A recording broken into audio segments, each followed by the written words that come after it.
I am Attorney Filemon Ray Javier. We will be discussing labor law, principles, statutes, and jurisprudence, a syllabus-based bar reviewer.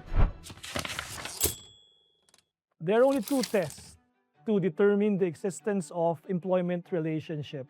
In your VAR review, the determination of employment relationship is important. Number one, because it's always asked in the bar exam year after year. And number two, the existence or absence of employment relationship cuts across many topics in labor law.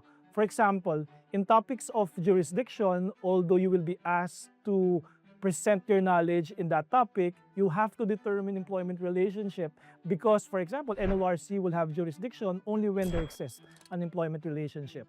Or if you were asked about overtime pay, the individual will only be entitled to overtime pay if there exists an employment relationship. In fact, even in the applicable law, the labor law will only be applicable if there exists an employment relationship. And so the existence of employment relationship and the test to determine its existence are very important in your preparation for the bar exam. Note that employment contracts are consensual in nature. Once an absolute offer meets a certain acceptance, an employment contract is created and the obligations arising therefrom is already present. It is imbued with public interest. While parties are free to execute contracts, stipulate terms and conditions, note that the courts will look into the contract because it's imbued with public interest. Let's go to the first test, the fourfold test. The fourfold test is the primary test. I'd say 80% of the time, the fourfold test would be sufficient for you to pass this question in the bar exam. The fourfold test is composed as the name denotes, four tests. The first one will be the power to select or engage the employee.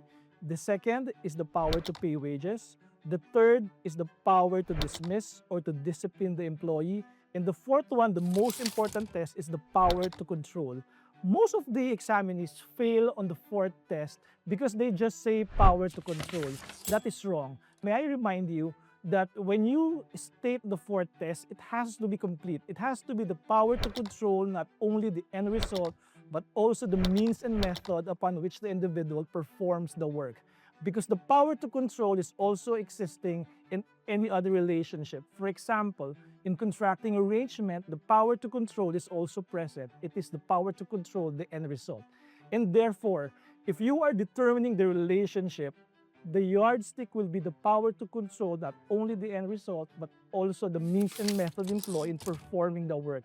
That is the determining factor. If you do not complete that sentence, you will not get a full point in the bar exam. All four must be present. That's why it's called a fourfold test. Note that in litigation, it is the employee who has the burden of proving the existence of employment relationship. But in one case, in Aurora Land case, the Supreme Court has held that if the individual is performing work in the premises of the putative employer, there is a presumption of control because of the closeness of the individual and because the individual is performing work in the premises controlled by the alleged employer. As mentioned, this test is the primary test. Most of the time, you will be able to survive a question on employment relationship as long as you know this test. But there will be instances that there will be a genuine confusion as to the existence of the employment relationship. In instances like this, the Supreme Court uses a second confirming test. It is called the economic dependency test. In the economic dependency test, you will use two-tiered tests. The first test is the power to control not only the end result, but also the means and method employed by individual to perform the work.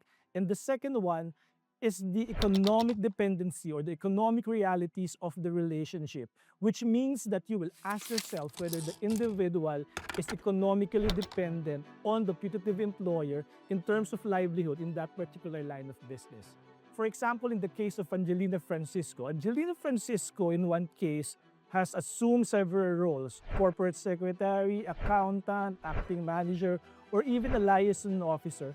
In that particular case, it was not sufficient for the Supreme Court to use the fourfold test because there's a genuine confusion as to the relationship of the parties. Because as you note, some positions are employment relation positions and some positions are corporate positions. In that particular case, the Supreme Court asked whether Angelina Francisco is economically dependent on the company, and because in that case the answer was yes, the Supreme Court held that using the economic dependency test, along of course with the control test, Angelina Francisco was an employee of the company.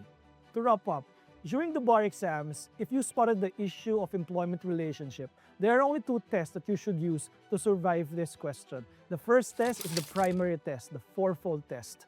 And the second test is the economic dependency test, which is a confirming test used only by the Supreme Court when there is a genuine confusion as to the relationship of the parties. In the next episode, we will be discussing the kinds of employment.